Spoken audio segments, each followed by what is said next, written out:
اساس اتفاق کرد و باندار بکن.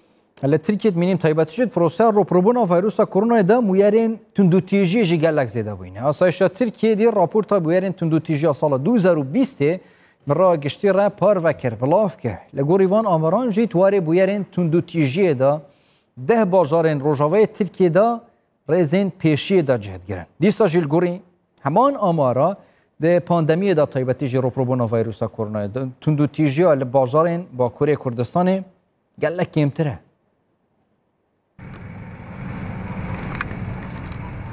li Tirkiye ji ber pandemiyê welatiyan nêzî salekê dema xwe di mal de derbas kirin.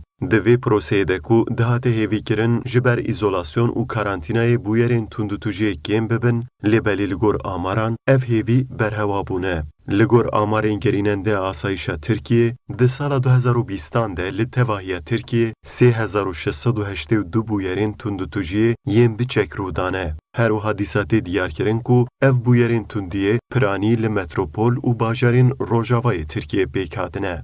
Di nav bajarên ku herî zêde bûyerên tundiyê lê hatine tomarkirin de Stenbol di rêza yekemîn, Samsun di rêza duyemîn û İzmir jî di rêza sêyemîn de cih digire.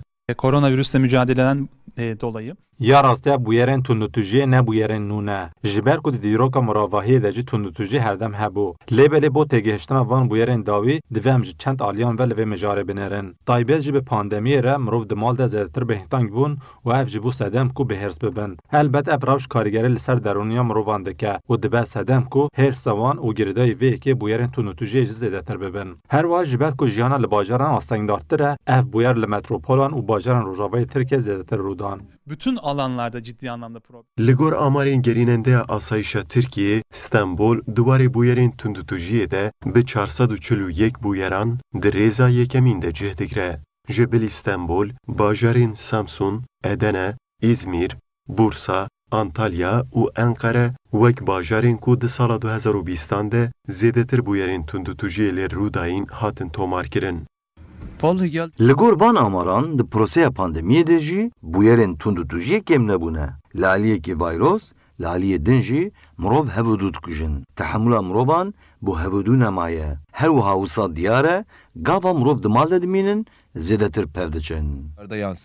Li gor amarên gerînendeya asayişa Tirkiye, di sala 2020 de li Tirkiye 3682 bûyerên tundutujiyê pêk hatin. Di van bûyeran de 2040 kesan jiyana xwe ji dest daye û 3688 kes jî birîndar bûne.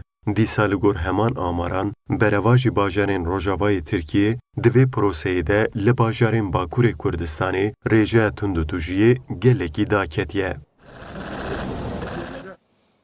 چکدارên opozisyona Sûrî û artêşa welatî hevdû taybet li Idlibê moşekbaran kirin. Tirkiye jî karwanekî alîkariyên serbazî derbasî navçeyê kir. Ranga Sûrî ji bo mafên mirovê belav kiriye ku çekdar